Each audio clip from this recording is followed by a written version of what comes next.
Disclaimer: this show is not for the faint of heart or the easily offended.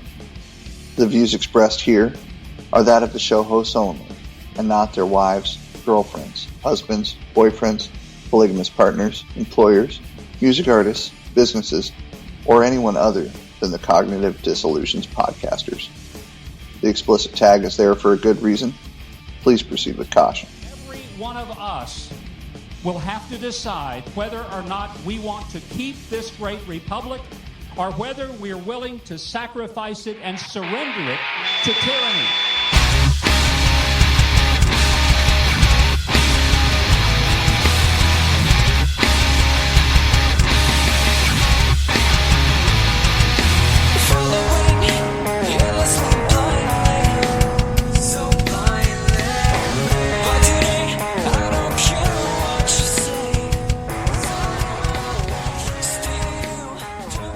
Welcome, ladies and gentlemen, to another episode of the Cognitive Disillusions podcast, where we address the current issues of today with brash humor, skepticism, or aggression to invoke critical thinking in the masses.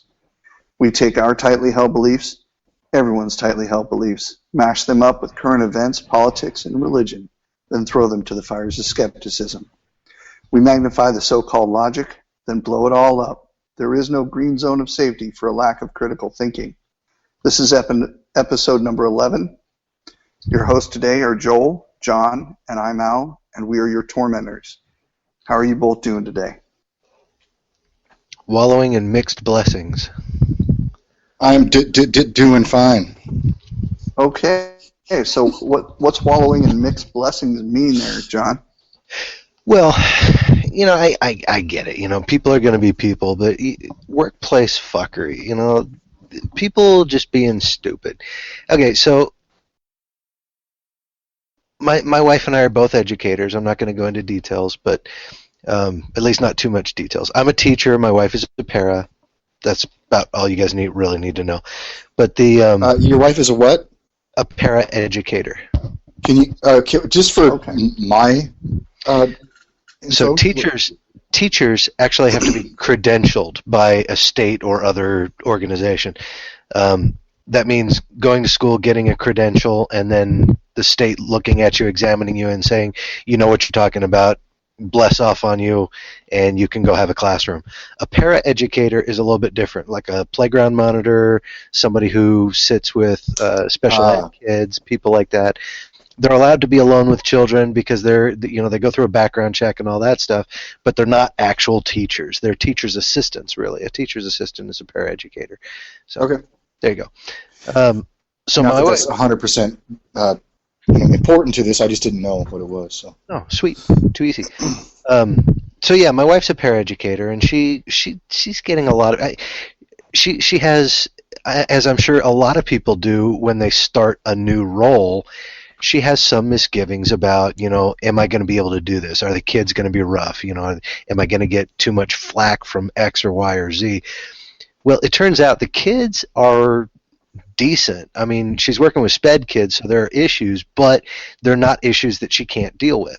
The problems are actually coming from the rest of the faculty, telling her what to do and how to do it and giving her shit for, not being where they think she should be at any given moment, where the actual special ed teacher is good with her. He's awesome. He's digging on what she's doing.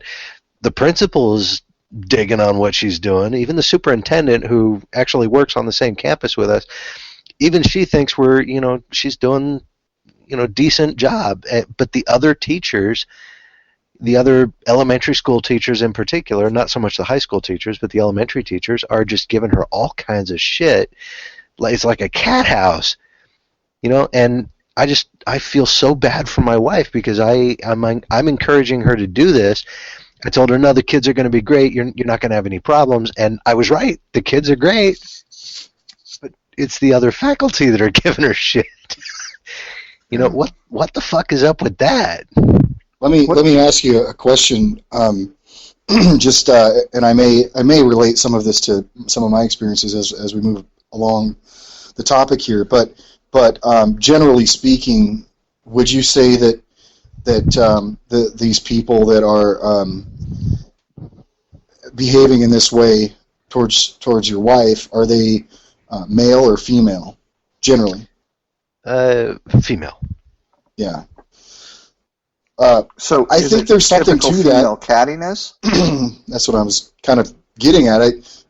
I'm not going to get into me anywhere soon, but I work in the medical field, as you guys know, and needless to say, I've worked mostly around women as support staff. I'm a support staff person myself, and I don't have the faculties, or haven't in many places, to deal with those kinds of things, the underhanded nature with which these things that are done and said in sometimes extremely passive aggressive or just flat out aggressive.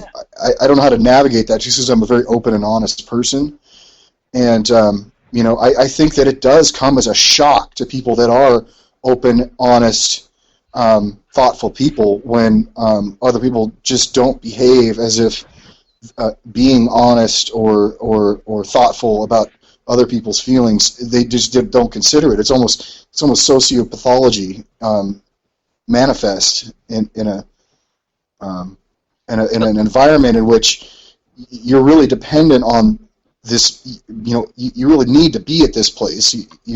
Granted, you could go to other places, but you're at a job. You're trying to support yourself and make a living and enjoy this experience that we all have the opportunity to have. And when someone decides that they want to, for seemingly frivolous reasons, just shit on that, it's a shock to those of us that don't think in those terms.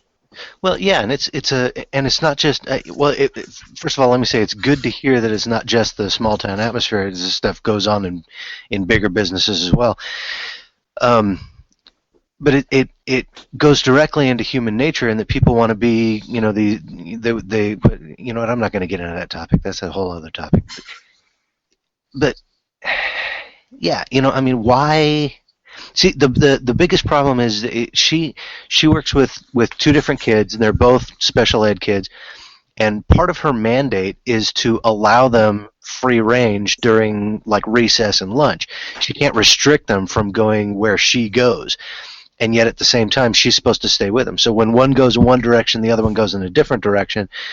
Or let's say she's also supposed to be in the lunchroom doing, watching over the kids, whatever, and they decide to go outside, where is she supposed to go? Well, her mandate is to stay with her kids at all times.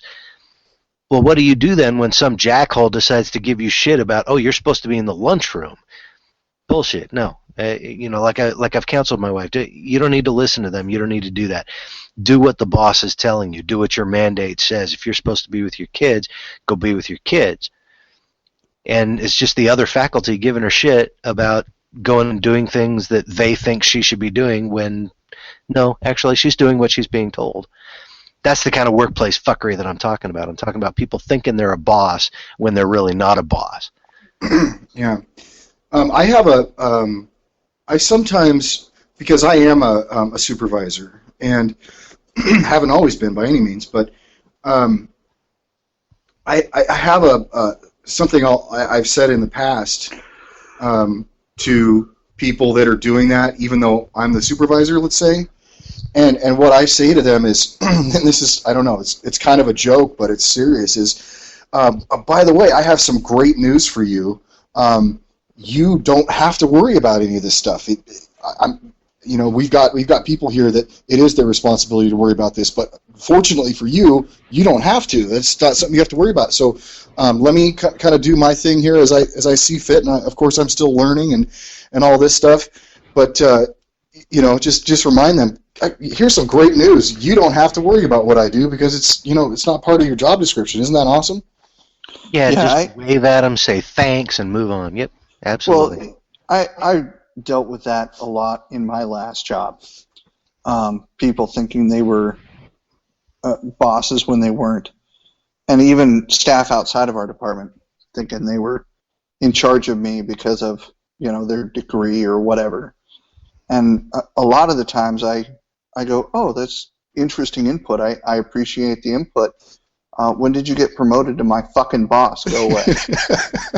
So can't do that on these Playground. these are all things that we would want to obviously, do. Yeah. These are all things that we want to do. So maybe we could talk about No, that's put our minds something together. I definitely did. No. I have no doubt. But for the everyday Joe or Jane that doesn't have balls the size of camels, I don't know why I chose camel there. Sorry. Shut the fuck up, Khalid. What is a practical way, the path of least reverberation from something that you can manage these things. So I mean, I think when you're new, it's just awful. You have to get through that stuff, and it's kind of a catch-22. You certainly don't want to go running to your supervisor and say Here's what I've recommended to. No. Let him sorry. finish that. Let him finish that.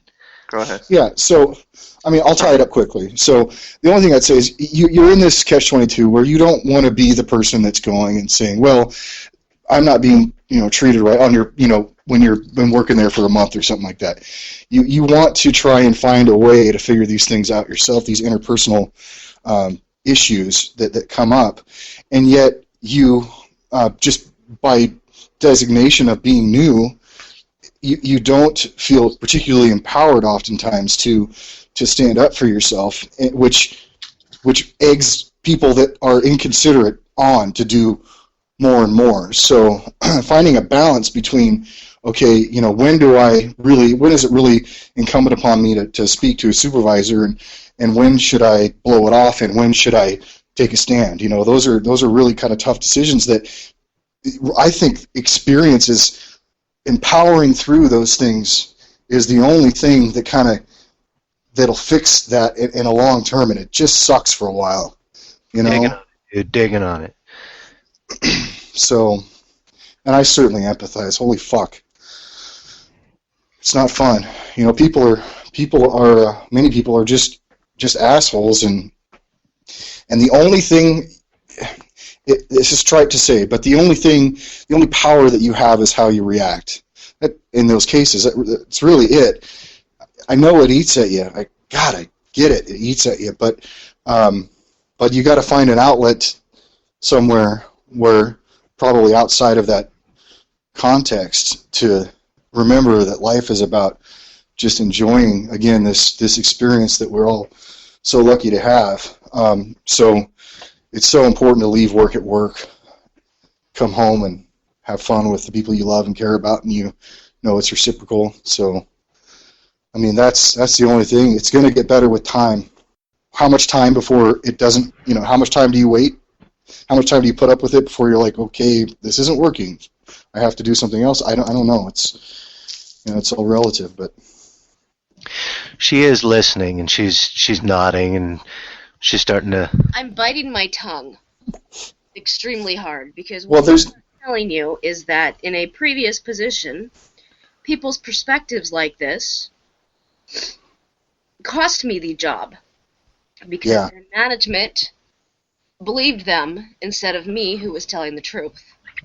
Well, like I was going to interject, one of the things that I recommended to people that were training under me, and I had a lot of trainees over many years, and I realized how catty our department was and how much like fucking middle school it was, is I would always say, well, tell them thank you for your input, and then what you should do is write it down, document it, sign it, date it, save it on a flash drive, save it on a drive. And then after your 3 months or whatever your status is, or if they go to terminate, you simply present that evidence and say, look, these are signed and dated. That makes them legal documents. I'm presenting these to you. If you fail to investigate this properly, I will sue. If you do investigate it properly, then you're protected either way because you presented them with legal documents And now it's their verbal word against your written word, and your written word holds more weight in court than their verbal, or normally does. Now, granted, businesses can, under most circumstances, not school districts, but most businesses can go, we're not going to accept your evidence. Fuck you. But school districts are required and legally obligated to properly investigate.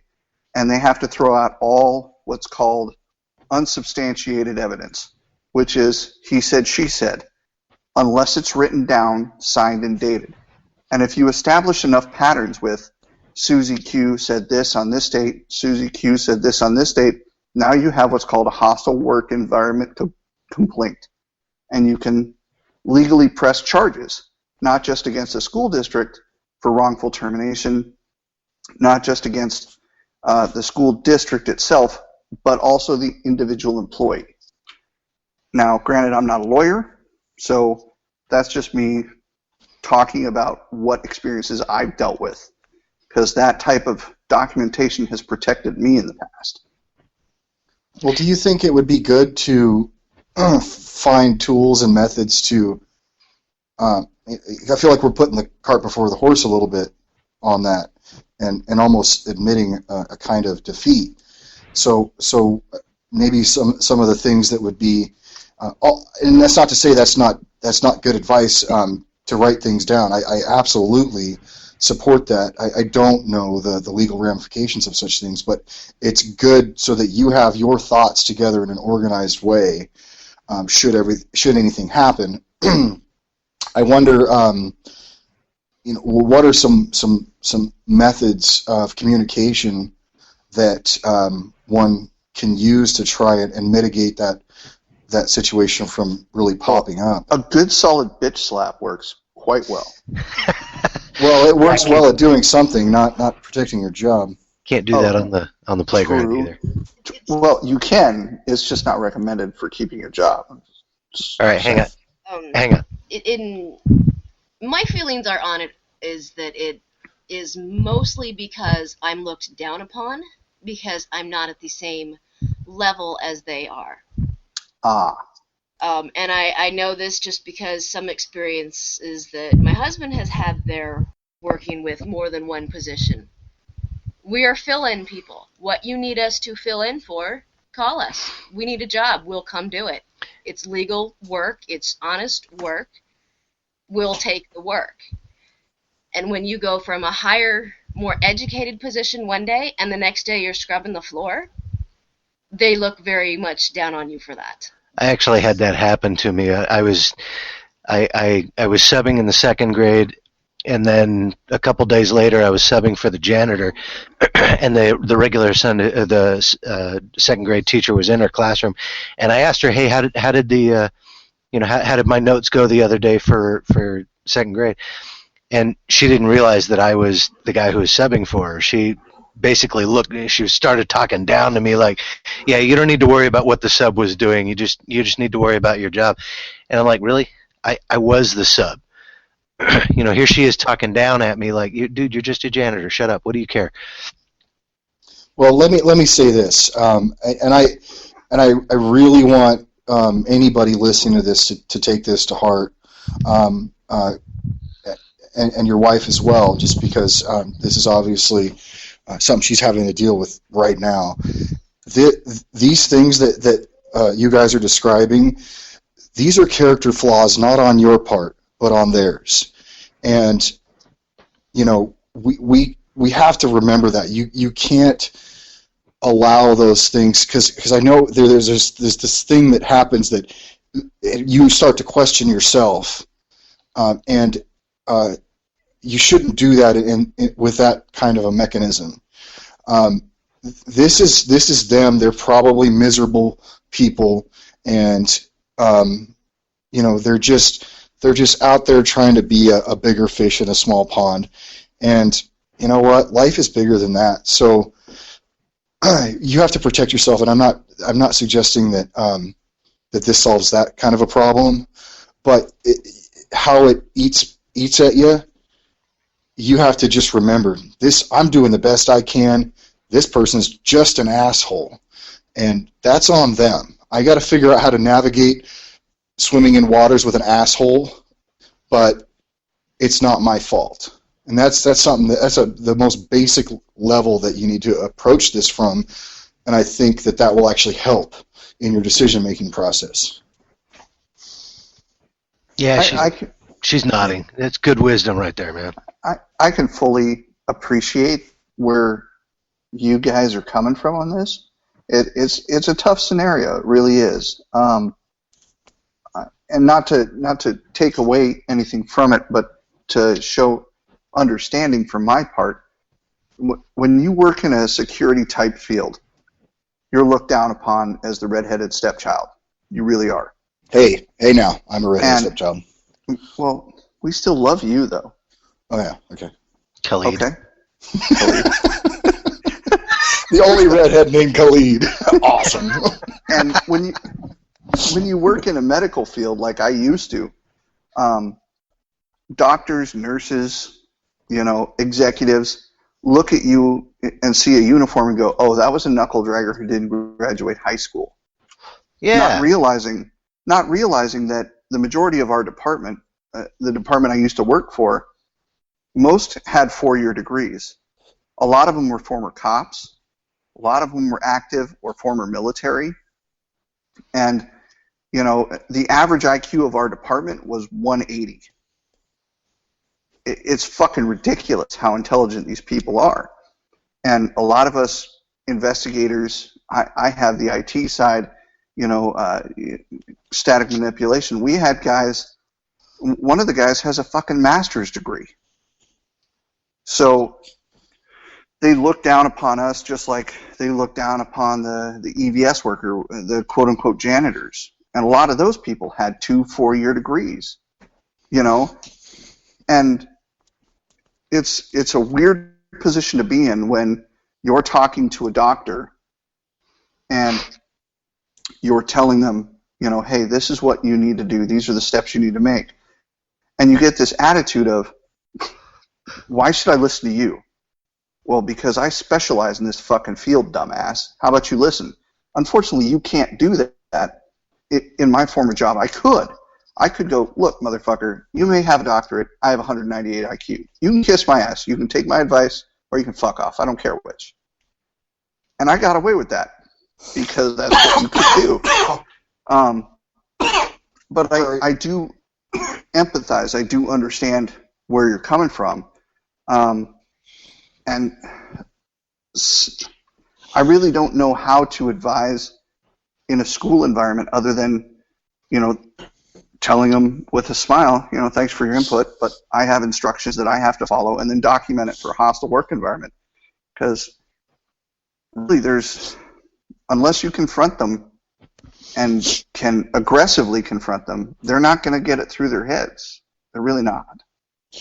I'm going to do something here that I maybe wouldn't normally. There are a couple of books that if anybody listening has not read, I think they're very much worth the time. One is called Nonviolent Communication.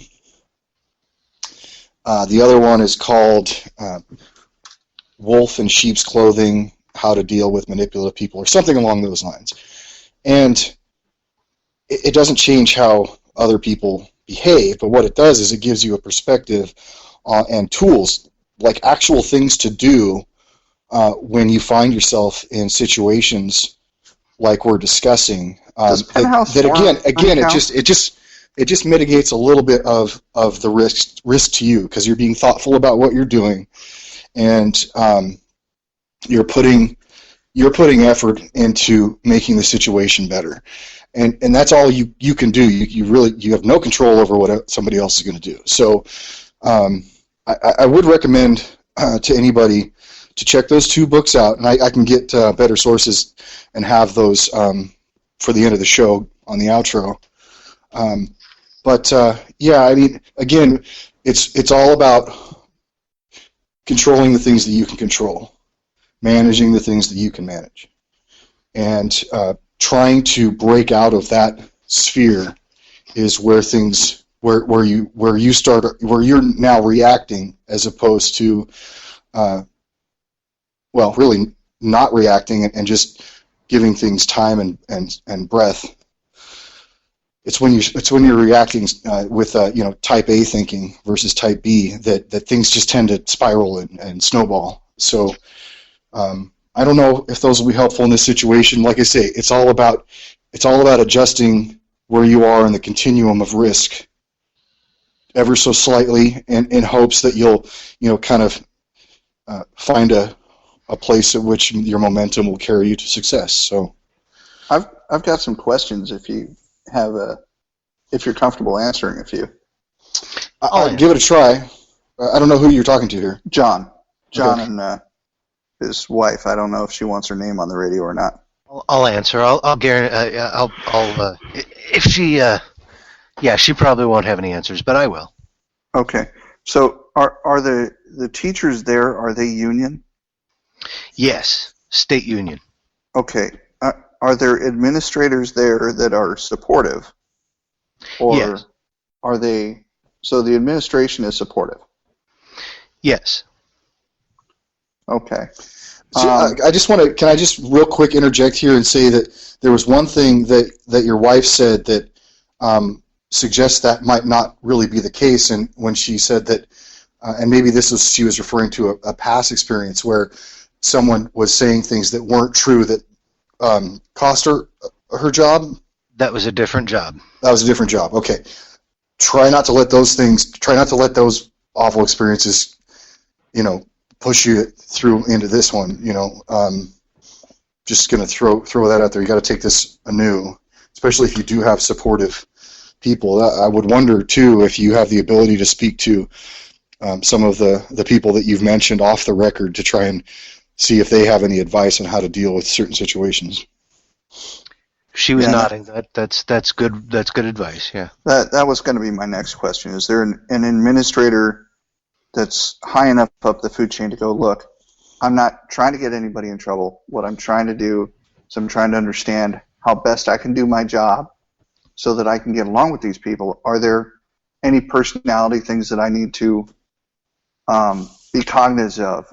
Is there some past history that might be getting drug into by this other person so that I can work more cohesively with them and cooperative with them? That way it looks like you're looking for help to not cause a problem, but to head it off at the pass and find a solution so that they don't have to deal with it as an administrator later. Well, and from my perspective, what I have done in the past is I'll sit down with the principal or with the superintendent for like 5 minutes on my lunch break. I'll knock on their door. Hey, you got 5 minutes? And I'll sit down with them and I'll say, I think I got a look from you, or I'm getting some vibe from the other teachers. Am I doing something wrong? I'll throw the ball in their court, and then if they give me something like, well, I did notice that you were X, and I'll tell them, why I did that. I was under the understanding that my job was X, so I was doing X. And they'll either say yes or they'll say no, and they'll offer some corrective advice. That's excellent.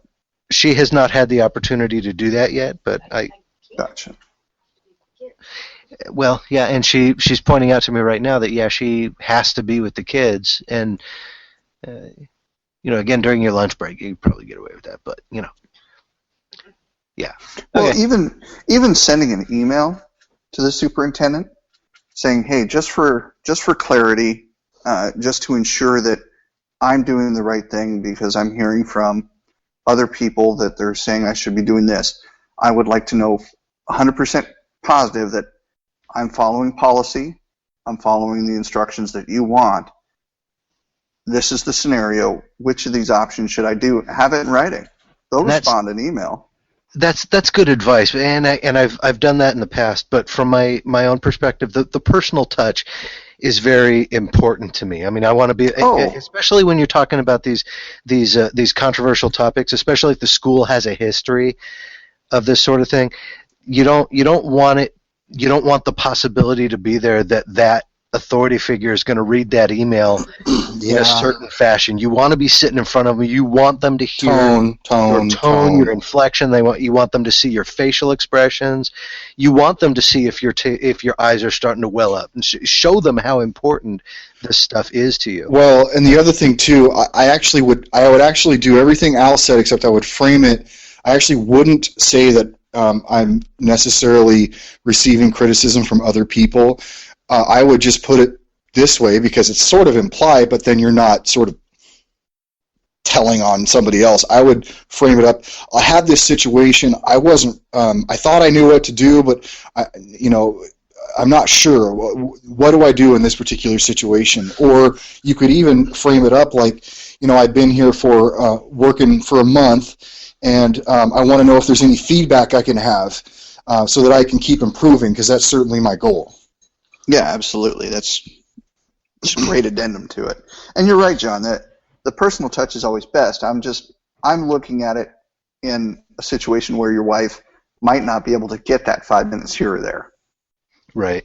Or schedule a time, Yeah. Send an email. Scheduling. Can I schedule 5 minutes or 10 minutes just to do a quick touch base with you on I think that's a superb idea, because then you've sort of got it documented that you're reaching out in an attempt to speak to your supervisor. You have a documented encounter of you reaching out saying, I want to continue to improve at my performance. Can we meet so that I can get some feedback so that I can make sure that I'm doing that? 1 month review, absolutely. That's sound advice too. Yeah, and if you're having a situation, you can that number, that length of time, can really be arbitrary, just as an in to whatever it is you're trying to communicate. So you've been there 3 months. Say I just been 3 months and I want to talk 4 months, whatever it is. It's been 7 weeks. It doesn't matter what that length of time is, because then you're just saying that I'm trying to be constructively critical of my own performance, and I'm hoping to get some feedback. Absolutely. So I wish we had... Hang on. Go ahead. Can't I just be a cat? Yes. You already are, doll. She says that because she's laying here on the sofa with her kitty, and they just look so cute together, and they're just all cuddled up. Yeah. My cat's being pretty damn cute too. She's playing with my bag that had my Chinese food in it. Doesn't have it anymore. It's just a bag. But should clarify that. She's just happy she's not dinner. Nice. On that note. Yeah. There's like 100 ways that could go, but let's see if we can digress. Thanks, guys. That was an awesome topic. We should probably go into something else, though. Okay. Yeah, because apparently you guys don't care about what I've been through. No, I'm just kidding. Not really. No. I'm crazy. That's my problem. We love you, Joel. We all have our issues. What about those New Mexico sexting kids, huh? What about them? Oh, shit. Yeah. So, who brought that up? Was that Joel that brought that up? No way. John? That's not something I'd bring up. I think I brought that up. Oh. So you want to give everybody a rundown on what you're referring to? Well, according to MSN today, New Mexico has passed a law that, okay, so as background, sexting, okay, what sexting is. Kids, teenagers in particular, being teenagers and exploring their sexuality, with the aid of smartphones, either send provocative and or illicit texts and or photos to each other. And if you have any idea what the child pornography laws are all about, you know that this is a particular problem. Well, New Mexico has passed a law this morning amending their child porn laws to not include consensual, quote unquote, texting and sexting and pictures between minors of similar age. This in an attempt to prevent idiots, right-wing idiots, from sending these kids to jail and or labeling them sex offenders for 50 years just because they were sending naked pictures to their girlfriend. Well, I'm sure part of that is because now with the equality push, now let's take a second and realize that I'm not saying that equality is a bad thing, but the equality push of more and more females getting hit with these same charges that used to be considered a male charge. Mm-hmm. So that's all. I'm just throwing that out there. Well, no, I'm totally aware with that. I'm totally game with that as well. I mean, there was was it 2-3 days ago, there was some young lady who got brought up on charges for raping a guy. And of course everybody was making fun of him on Facebook, but these things happen to both genders. But Yes, it does. What this law was all about was basically, okay, here's the issue. So a guy, a teenager, a 17-year-old, has pictures on his phone of his 15-year-old girlfriend naked. There are some people who would say that is a sex offense, just having the pictures. Both parties, the 17-year-old boy and the 15-year-old girl, did this consensually. He accepted them consensually, and she sent them consensually. She wanted him to have naked pictures of her. And, I mean, is that a sex offense? Should that be a sex offense, in my opinion? Well, I think the precautionary set for that is because sometimes teenagers make irrational decisions or rash decisions and don't consider the consequences that spread out from those. So say they're even 17-year-olds, two 17-year-olds. Let's make it equal across the board. Mm-hmm. She sends him the picture text, and then 2 months later they break up. Now he posted on a revenge porn site. Different issue. Technically, Completely separate issue. Technically she committed the crime first. So see, and that's the gray area. I mean, is a 17-year-old sending pictures of herself naked? Is that child porn? And my opinion is no. Yeah, I absolutely agree with you that the revenge porn thing is a crime, and that's a separate issue, though. That's a separate crime.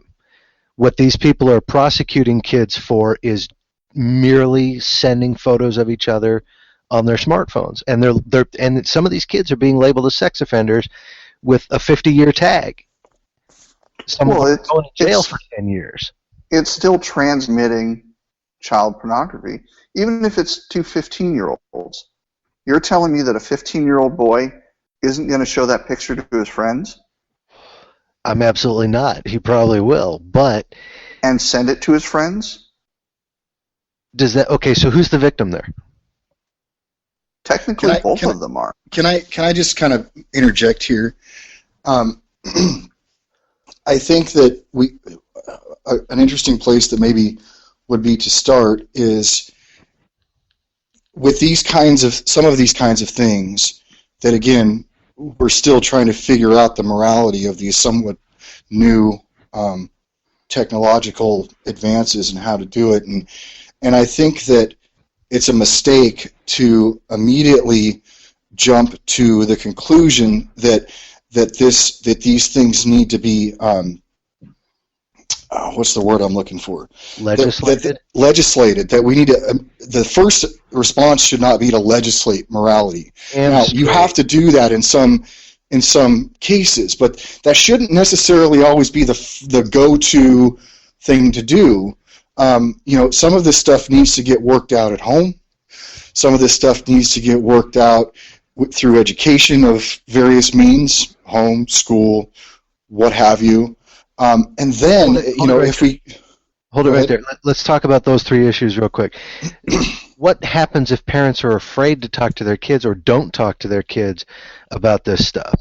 What happens in an education system where teachers aren't allowed to talk about sex? There's something like 60% of the school districts in the nation have substandard or severely substandard sex ed programs, and teachers that are not the sex ed instructor can actually go to jail for talking about these things. Well, and if these things aren't being dealt with at home, and they're not legally allowed to be dealt with at home, then we're relying on a group of generally older people, or they're either older and don't understand this stuff on any kind of real level, or they're in many cases that we've seen over and over and over again, these people that are legislating these things are hypocrites, because they are doing that and far worse, and yet passing judgment on an entire community or nation that directly contradicts their own behavior. So that's a problem. Absolutely. The double standard is a problem.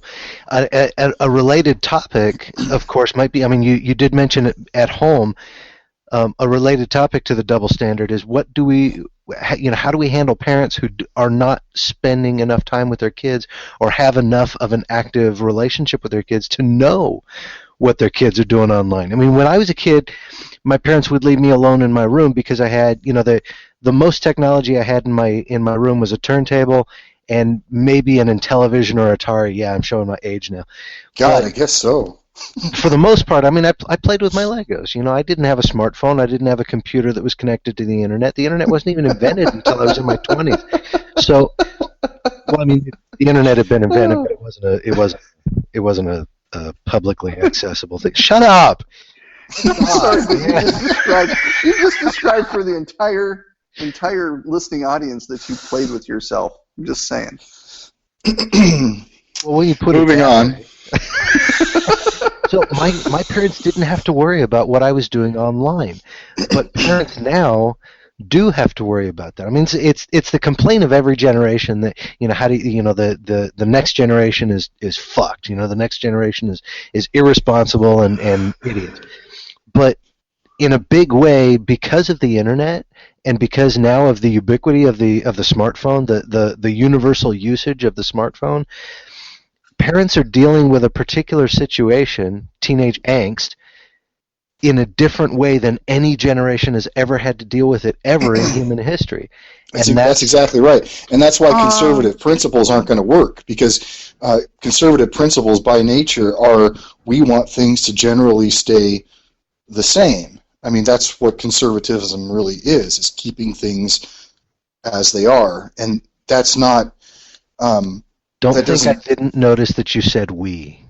I don't understand. You just called yourself a conservative, Joel. Well, I meant the ambiguous we. Oh, okay. Now go in your room by yourself and play with your we. Okay. I don't have a we, but go ahead. I meant... You don't have a we. I meant W-E-E, not W-I-I. Come on, you gotta... Okay, so if you guys are going to tell me right now that you've never played a good old-fashioned game of Windmill in the bathroom, I'm calling bullshit. I've never played a good old-fashioned game of Windmill in the bathroom. I've never done the windmill.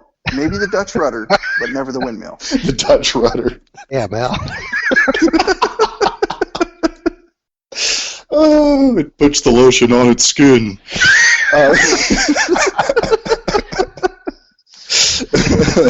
Okay. All right, so we were talking about teen angst on the World Wide Web. Go ahead. Yeah. Again, legislating this stuff is challenging as hell.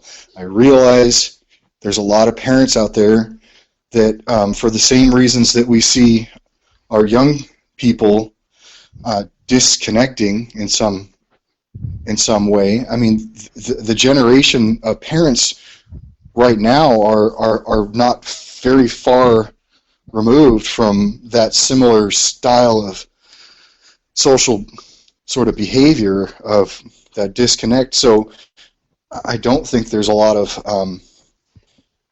I don't know.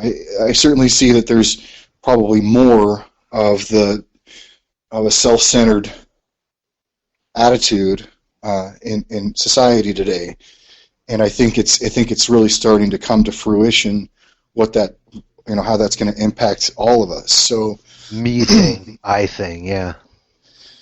yeah, so I mean, kids sending naked pictures to each other. I lump that in the same category with kids having a romp in the hay.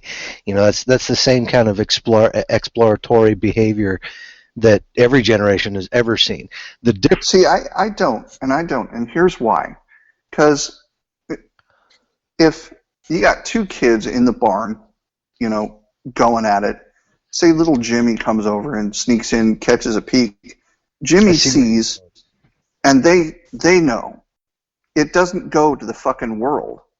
And I see where you're going with this, and that was going to be my next point, is the world is not seeing it. Yeah, go ahead. Yeah, but God sees it. Yeah, God sees it, but go ahead. We are not going to go down that rabbit hole. Not playing that game today. Okay. So, yeah, Al and I have been doing that on Facebook all week. So yeah, go ahead. Just to be clear, we've had a theological conversation on Facebook. We haven't been doing it. How the fuck did I not get involved in that? Because you don't follow Al. On Facebook? Yeah. I don't know why. Yeah, he does. I don't know why Al's shit doesn't post on your timeline. I don't know. I have him a see first person. You know what? I'll start tagging you. Please, because I have shit to say. Oh my god. Next week's topic. There you go. Joel's shit to say. Joel's getting tagged by John. Got it. There you go. Worst skin tag ever. Well, I can be on top. Go ahead. Like the pillow Joel. He's going in my dry. goddamn liver must be fucked up because John skin tag. Yeah. My wife is chafing at this conversation now. Oh my god. I am too. I'm very uncomfortable. Well, you should be. He's going in dry, and he likes to be on top. Yeah. And I do not like the taste of pillows. Neither does Khalid. Khalid likes the taste of sheep. Wool. Ba black sheep. So much for an intelligent conversation about teen Yeah, sexy. Yeah. Well, on a lighter side. First. Go ahead. I guess I'm scared. I was just going to say Muslims did invent the first condom using a sheep's intestine, but the English just figured out to take it out of the sheep first.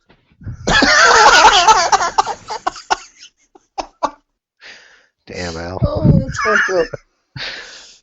Joel, this would be Joel. No, Joel. I don't know that I'm actually going to improve the status of this conversation by what I'm about to say, but if you're going to say Al's a racist, it's probably appropriate. Oh well, I don't know. I'd have to go with bigot in this case. I think Muslims aren't a race. And I was a bigot. Yeah. I don't want to Ben Affleck his ass. Going in the back. There you go. Okay. Okay, yeah, I'm not going to say what I was going to say. It's not. It's going to just derail this thing even further. So anyway. So back to the topic. The pictures aren't just staying on one device. They're going usually through text, and then it gets forwarded, and then it gets forwarded, and then it hits the web, and then it's there forever. And this young boy or young girl now has something that they felt was intimate or private with somebody else, not intimate or private. Well, again, just to clarify, this new law was extremely long, based on my initial, albeit brief, analysis of it, and it was very specific to consensual uses of the technology. I totally agree that as soon as somebody forwards that picture, that becomes a crime. That's consent is hang on, problem. Let me finish. Hang on. So when you're talking about two people exploring their sexuality consensually, that's where I say that's okay. But as soon as, and I totally agree with you, the world doesn't need to know. And that's a problem with the technology because it's connected to the internet. And honestly, it's going to take some individual effort when it comes to this. It's going to fall down to morality. It's going to fall down to ethics. And the only way you're going to be able to police that up is to teach people. Somebody is going to have to be either designated or the gloves come off of teachers to talk about this stuff with kids. And well, here's where there's an error in your connection. You say there's a consent from, we'll say, girl A to boy B, okay? Well, legally, once it hits his device, setting aside the sex trafficking and child porn, that picture is now his legally. Mm-hmm. So even if they're over the age of 18, okay, she sends a picture to him, he owns that picture. He can send it to everybody he wants to, and he's consentingly sending that picture. She didn't consent, but, well, even if they're 18, say they're legal adults, legally that's not a crime. And he sent that picture to somebody else. He's consented to that next person. That person's consented to somebody else. And the chain of custody, the chain of legal ownership now changes. You're incorrect on one thing. You're incorrect on one thing. Even if they're 18 and he sends that photo on the internet, she can still prosecute for illegal surveillance or for illicit surveillance. There are loopholes in the laws to cover that sort of thing. It's just a lot of people don't know of them, and a lot of people really don't. I mean, if they care, they don't really care, or they don't know how to prosecute that sort of thing. No, it's only illicit surveillance if and only if she was unaware that that picture was transferred from her device to his. If she consented or transferred it herself, illicit surveillance does not fall or comport. And that's a U.S. Supreme Court decision. Defamation could be another way of going about it. Can't get defamation of character if you consented to being transported. She didn't consent to him sending it off of his phone to somebody else. She doesn't own the picture at that point. He does. She doesn't have any say at that point. Once again, we're not going to figure this out tonight. No.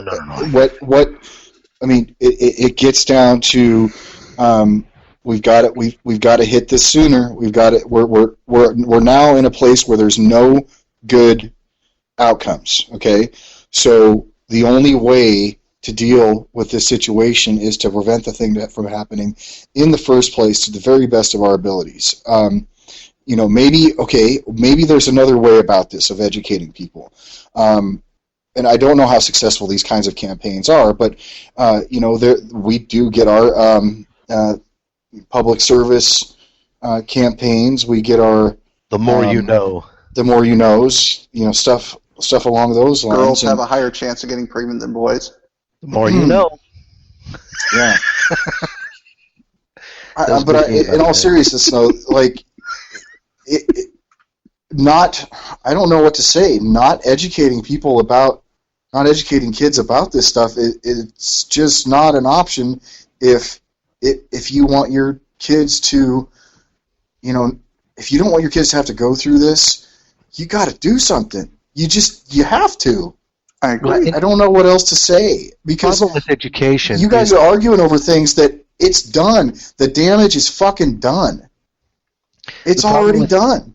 Problem with education is that parents 90% of the time don't know all of the different websites that their kids are hooking up with.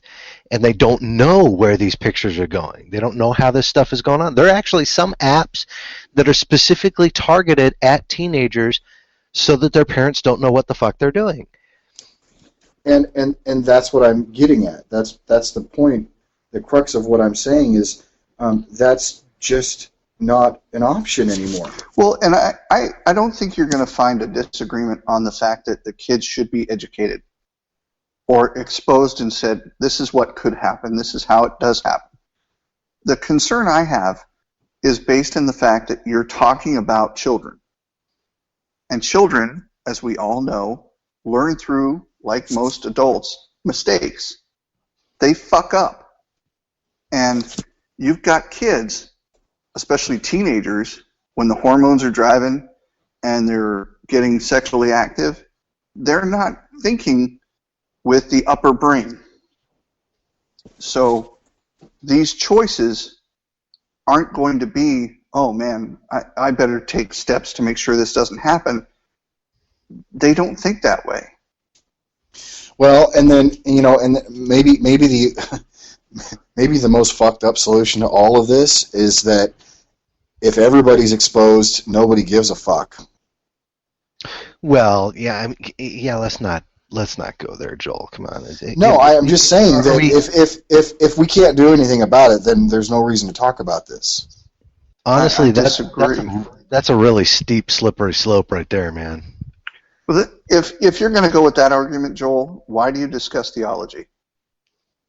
I understand that, but the question is, okay, so theology, in my opinion, is a matter of sorting out ideas. Okay, so that's not what this is. This isn't about sorting out ideas. This is about sorting out Action. behavior. Yeah. So based on ideas. If we're right off the bat conceding that kids are going to do what kids are going to do, and that the only solution that we have is to figure out the legal ramifications of their actions, again, the damage is done. I guess I fail to see how that's going to be particularly helpful, because you're going to be chasing the dragon for fucking ever. What if, and this is a huge what if because it would take legal legislation to do it, what if there was a requirement that all smartphones must be designed so that when you take a photo, as soon as you send it over the internet, there's a prompt that asks you, do you want the other party to be able to download this picture? Yes or no? Some kind of encryption kind of thing. Sure. Yeah, I mean, I think that would happen in the private sector before before legislative, but well, and then we all know that the FBI will try to backdoor that shit faster than a porn star. And then the hackers will get a hold of it. Yeah, I get it, but well, I mean, that's the other part of this. Let's say we've got a scenario in which all of the traffic data suggests that Susie Q sent a picture to Johnny Be Good. Johnny Be Good, but yet what actually happened was Mr. Black Hat somehow hacked the phone, got access to this stuff, and did it in such a way as to say it was coming from so and so to so and so, and that was it. I mean, so simple argument. Okay, so Joel's got a point here.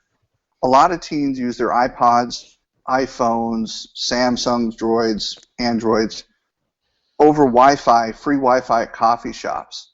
Oh, fuck, yeah. Mr. Black Hat is sitting at the coffee shop. All I have to do is ARP spoof the router, find out which phone it is, ARP spoof that. I'm in the middle. Everything they send, whether or not it's on the HTTPS or secure, I'm seeing it because I've cracked it. I haven't broken any laws. All I'm doing is monitoring the traffic from point A to point B. I'm picking up all those pictures little Susie is sending to Johnny before it even hits the router. Now I've got all of them, and she consented because she consented to that router when that router's warning said, all your data can be viewed by anybody who ARP spoofs this router. In the scenario that I described where you got the option of whether or not the other guy can download it, I would expect that his device, the Mr. Black Hat's device, would have that encryption as well and not be able to download that picture. Of course, I refuted my own argument with the problem of screenshots. Most phones can do screenshots, so my idea wouldn't work anyway. Well, even with encryption, if you have the encryption download option, what a man-in-the-middle attack allows, that router, your phone sends this information that says, hey, I'm going to send this to Facebook, which is a secure connect over router. It connects securely. Al, you're cutting out bad, man. A bit here, man. How much you want to bet my son got on his fucking game? Am I back? Well, we might be at our hour mark. Yeah. Okay. It's 10:45. I don't know how much bullshit we did at the beginning, but yeah, we may be at that mark. Yeah, we bullshitted for another 10 or 15 minutes. So, anyway, and as a man-in-the-middle attack between Facebook and your cell phone at a coffee shop. Okay, Facebook is a secure connection even with your app. Okay? Mm-hmm. If I'm connected to spoof your phone sends my computer the packets and say, hey, this is how you decrypt this signal, and then it sends it to the router sends it to Facebook sends the router sends me the keys before it gets to your phone. So I've got all the keys to encrypt and decrypt and that's a basic ARP spoof. Any computer can do that. Maybe it's good that he's You know cutting what out you're on doing. this, because we're basically telling our listeners how to hack. No, I haven't told the process of it. I'm just telling you how it occurs. And you can Google this shit. So I'm saying that even if you're sending it encrypted to some degree, pocket layer, that black hat in that coffee shop is going to get those pictures. Yeah. And you've No, I get consented it. to giving them to them. The technology is definitely a problem, and I think I'm quickly falling into an agreement with Joel that the only way to solve the problem of teen sexting is with education, is people telling them and reminding them and constantly nagging at them that their decisions are going to last a lifetime. The law was actually precipitated over a case where the same prosecutor prosecuted both the male and female party just for sending pictures between each other. Neither of them forwarded the pictures to anyone else, but they were sending pictures to each other, and the parents of both kids found out about it, and the parents actually called and asked for advice, and of course the cops have to report that and do a report about it. Well, some prosecutor got his hands on it, decided to prosecute both parties as both the perpetrator and the victim. How the fuck do you do that? Good. How do you prosecute? Because they both committed the crime. Now, do I agree that the crime... No. Hang on a second. Because, okay, how can you be a perpetrator and a victim in the same crime at the same time? I think it's theoretically possible. Sending and receiving...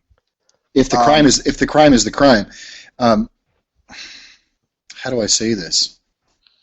Because they both sent pictures. If I recall this case correctly, one party sent pictures, the other party sent pictures back, right?